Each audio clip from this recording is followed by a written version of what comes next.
Anda kembali di Berita Utama bersama saya, Jihan Novita.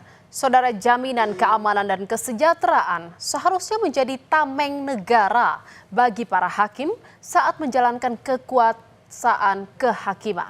Namun nyatanya, saudara, ancaman fisik, teror, hingga intimidasi masih terus menghantui. Seperti yang terjadi pada Hakim Pengadilan Negeri Medan, Kama Zoro Waruwu. Rumahnya dibakar saat ia tengah bertugas mengadili perkara korupsi di Medan. Tak ada yang menyangka pelaku pembakaran adalah orang terdekatnya, yakni mantan sopirnya sendiri. Ada yang mau sampaikan nggak sama bapak sama ibu di sini? Bilang dulu, mereka dengar. Ada yang mau sampaikan nggak? Karena nggak enak kita di media. Saya nggak ada sama menyakiti Itu kalian. nggak kejam loh. Maka kalau kita sama-sama di mobil, saya sering curhat, benar nggak? Tersangka pembakaran yang juga merupakan mantan sopir Hakim Pengadilan Medan, Kama Zoro Waruwu, menangis dan berulang kali meminta maaf kepada sang hakim saat rekonstruksi kasus digelar di Kompleks Taman Harapan Indah Medan, Sumatera Utara. Tersangka memohon maaf kepada Kama Zoro dan istri dan mengaku khilaf atas seluruh perbuatannya. Dari hasil rekonstruksi terungkap, tersangka telah merencanakan aksi jahatnya untuk mencuri harta benda milik mantan majikannya tersebut.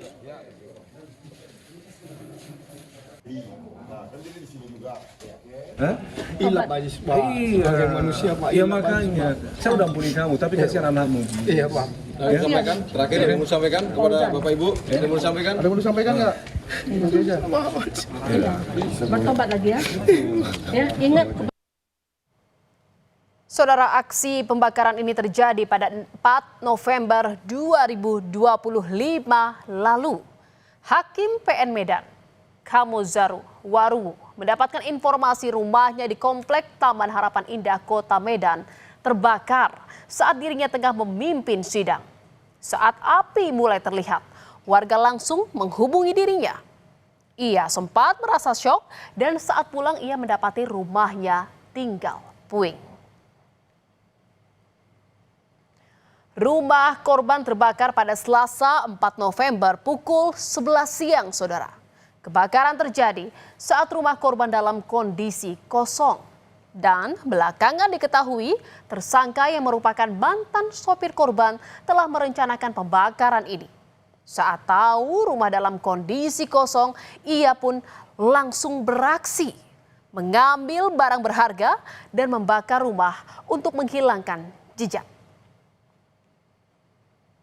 Tak butuh waktu lama untuk beraksi, saudara. Dari pantauan CCTV di lokasi, dari awal perampokan hingga pembakaran, tersangka hanya membutuhkan waktu 15 menit. Sebelum membakar, tersangka sempat memasuki rumah, lalu mengambil sejumlah emas dan uang tunai.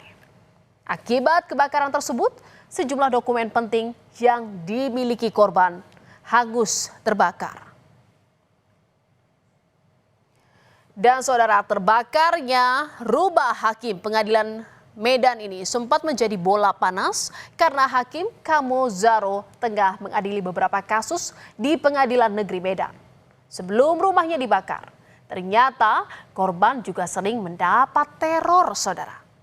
Ia sering mendapatkan telepon misterius yang datang dari nomor berbeda-beda. Sebelum terjadinya kebakaran ini sering ditelepon dan ditelepon itu tidak dijawab, hanya sekedar mengganggu gitu ya, mengganggu, ditelepon, diajak bicara nggak mau, tapi itu sering terjadi. Kebakaran yang terjadi di rumah Hakim Kama Zoro pada 2 November 2025 terjadi sesaat jelang sidang kasus korupsi pembangunan jalan di Sumatera Utara, saudara. 2 terdakwa dari kasus ini dituntut 3 tahun dan 2,5 tahun penjara karena terbukti menyuap mantan Kepala Dinas PUPR Sumatera Utara Topan Ginting sebesar 4 miliar rupiah. Tak ayal, pembakaran rumah Hakim Pengadilan Negeri Medan ini menyita perhatian publik, saudara. Banyak yang mengaitkan kebakaran ini dengan kasus yang tengah dijalani korban. Dan saudara, sidang kasus korupsi pembangunan jalan di Sumatera Utara pun masih berjalan. Dalam persidangan, majelis hakim yang diketuai oleh Kamo Zaro Waruwu pernah menyebutkan agar jaksa menghadirkan Gubernur Sumatera Utara Bobi Nasution ke persidangan untuk memberikan kesaksian. Namun, jaksa KPK tidak pernah menghadirkan Bobi Nasution. JPU memastikan belum ada kaitan gubernur dengan kedua terdakwa sehingga belum perlu dilakukan pemanggilan. Bobi Nasution memastikan siap hadir jika ada surat panggilan.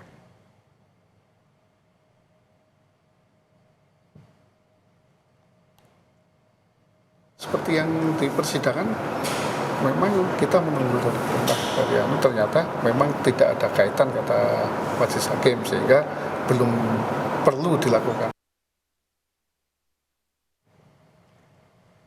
Saudara, walaupun sempat mendapat teror saat menangani sejumlah kasus, Hakim Kamo Zaro mengaku tak gentar dalam menjalankan tugasnya sebagai Hakim Tipikor. Ia pun bilang teror tersebut merupakan tantangan yang harus ia hadapi dalam bertugas.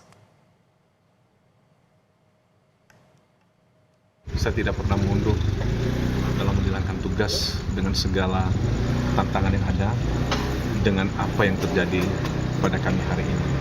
Saya anggap itu sebuah tantangan dan Tuhan pakai kami lebih kuat lagi untuk menjalankan segala tugas karena kehidupan dunia hanya sebentar.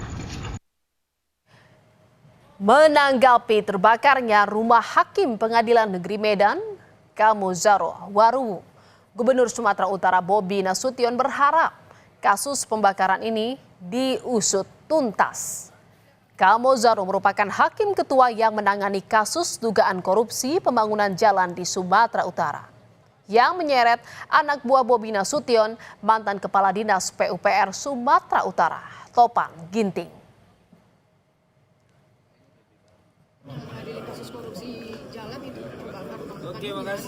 Kalau dibakar, mudah-mudahan segera ditangkap. Polisi memeriksa 49 saksi kasus kebakaran rumah hakim Kamo Zaro. Polisi juga memeriksa CCTV yang ada di lokasi, saudara. Dari hasil penyelidikan, polisi menangkap 4 orang pelaku pencurian dan pembakaran rumah hakim. 1 di antaranya merupakan mantan sopir korban.